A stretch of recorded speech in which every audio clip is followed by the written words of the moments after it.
Yo, what is up, guys? It's Pedro here. Today, I'm going to be showing you guys some insane Dwayne Haskins off-season workout videos. I'm also going to be talking about what Dwayne Haskins has been doing to get him prepared for the 2020 regular season. And I'm going to be talking about why I still think Dwayne Haskins can be a star in the NFL. If you guys are new, subscribe for Redskins and NFL content. So, let's get right into the video. And I know I made a video similar to this before, but you guys keep on requesting for me to show you guys some more Dwayne Haskins offseason videos. So here it is. As you guys all know, Dwayne Haskins weighed in at about 235 pounds when the Redskins did draft him in April of 2019. And now he is down to about 216 pounds, and he says he's still working out and he could lose even more. That is about a 20-pound weight loss in about a year, which is absolutely crazy. It just shows how much work he has been putting in this offseason, and I think it's definitely going to translate this year onto the field. I think he's going to have more mobility in the pocket, and it might help him a little bit in when it comes to running the ball, but I think it's going to be help him avoid some sacks and become a way more elusive player. But the most important thing is about this offseason workout, it shows that he's putting in a lot of work, and he knows he has to have a good year for the Redskins to keep him around. So yeah, now let's go. I'm going to show you guys his offseason workout videos, and then we'll talk about why I think he can be a star.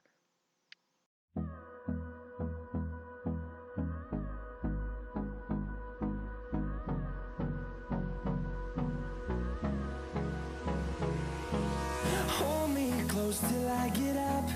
Time is barely on our side.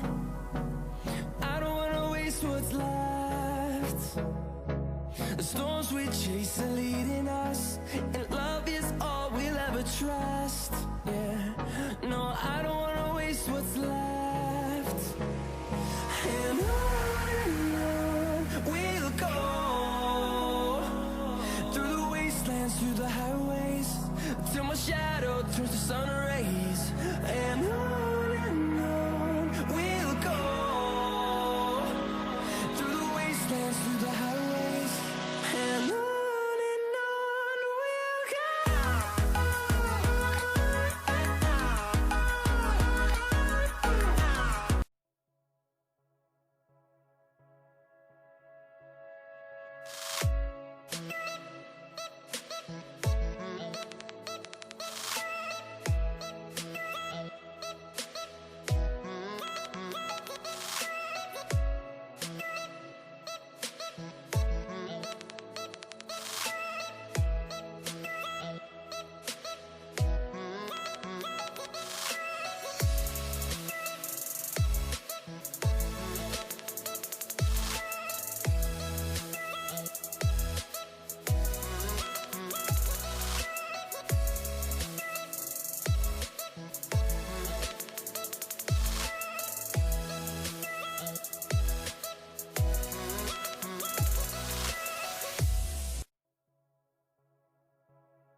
as you guys saw in those workout videos, Dwayne Haskins was actually working out with a lot of high profile guys, including Antonio Brown, Jerry Jeudy, J.K. Dobbins, and McCole Hardman. So it's good to see that he is working with NFL talent and that he is putting in the work this offseason.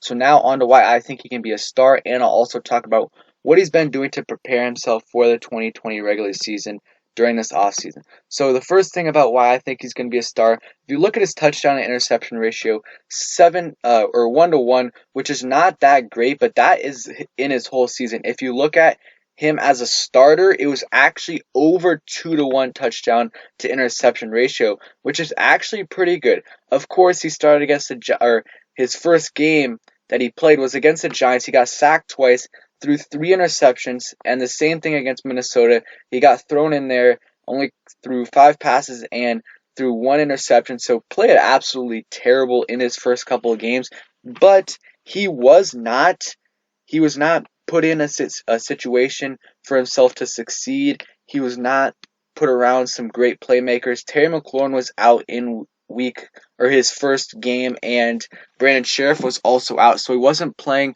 with the best talent. And even at the end of the season, he wasn't really surrounded with the best talent. I think this year he's surrounded with a little better talent, and we're more healthy overall. He's going to have Antonio Gibson, Antonio Gandy Golden. We'll see how Sadiq Charles does, and I think Steven Sims and Kelvin Harmon obviously are going to develop this offseason, but more importantly, I think the Redskins will feature them more in the offense, which will help Dwayne Haskins out a lot, because Steven Sims and Kelvin Harmon, who Dwayne Haskins had a good connection with both of them, they really only started to get significant playing time when Dwayne Haskins started to play. Kelvin Harmon actually started to see the field more around week 9 when Dwayne Haskins started his first game, but Steven Sims really only started to see the field with significant wide receiver time in the last few weeks of the season, really starting in week 14 against Green Bay. That's really when he started to get a lot of playing time. And I think those receivers' development is going to help Dwayne Haskins out a lot. And I think having a full offseason to work on the offense, and he knows this is his year. He knows he has to ball out this year to be 100% sure that he is the Redskins franchise quarterback. Because if he has a so-so year, maybe 20 touchdowns, 12 interceptions, or 25 touchdowns, and like 15 interceptions, something like that, I think that's probably good enough, but who knows? They might have questions, and depending on the draft pick, might want to draft a quarterback. So we'll see how it plays out, but I definitely think Dwayne Haskins is in a way better mental state, and I think he knows what he has to do to become a great NFL quarterback. And I think we did help him out a little bit this offseason with our weapons, but I would have liked to see us go after someone like Austin Hooper, a good tight end target for Dwayne Haskins, because so far his number one tight end this year is probably going to be Logan Thomas, unless we do go after David Njoku, and I think that would help out Dwayne Haskins a lot. But even with not so great weapons this year at tight end, I do think Dwayne Haskins will succeed, and we don't need him to throw 35 touchdowns and 10 interceptions. We just need to see growth over time. If he plays like a below average quarterback for the first 6 to 7 weeks, but then the last 10 or 8 to 10 weeks he starts playing really good football, that's what we want to see. Just improvement over time, just like he has shown throughout his whole career from high school. I mean, in high school he really never struggled, but in college he only started 1 year, but in that 1 year he improved over time. Same thing in the preseason last year, and same thing in the regular season. If you just look at the stats, the quarterback rating, he improved significantly from week 1 till his last week that he played. So I think he's going to ball out, and I think he's done the right things in the offseason. He's been putting in the work, studying the playbook a lot, especially with his teammates. He's been working out with Terry McLaurin, Steven Sims, Kelvin Harmon, all of these guys he's been working out with to help with their chemistry. Obviously, Terry McLaurin and Dwayne Haskins' chemistry is good, but it's just shoring up the chemistry and getting that work in. I don't think he's worked out with Antonio Gandy Golden, but we'll see what happens with that. But I'm very excited to see what Dwayne Haskins does this offseason, because I think if he does really well this year, I honestly think we can make the playoffs, because our defense is good enough, and our run game is good enough to chew clock out. So I think if Dwayne Haskins can become an average quarterback this year, let's say he throws 25 touchdowns and 12 interceptions, something like that, keep the turnovers low, just like Alex Smith did when he played in Washington in 2018. I think we could definitely make the playoffs. I know that's a big if, but our defense is good enough. So yeah, let me know what you guys think about all of this workout videos that Dwayne Haskins did. I'll keep you guys updated with the name situation. Yeah, like I said yesterday, it's looking like it's gonna be Warriors, but we never know. It could be Red Tails. That's probably my the second leading option, and then my personal favorite would probably be Red Wolves. But at this point, I just want them to choose a name. Thanks for watching, guys. I hope you guys enjoyed, and peace.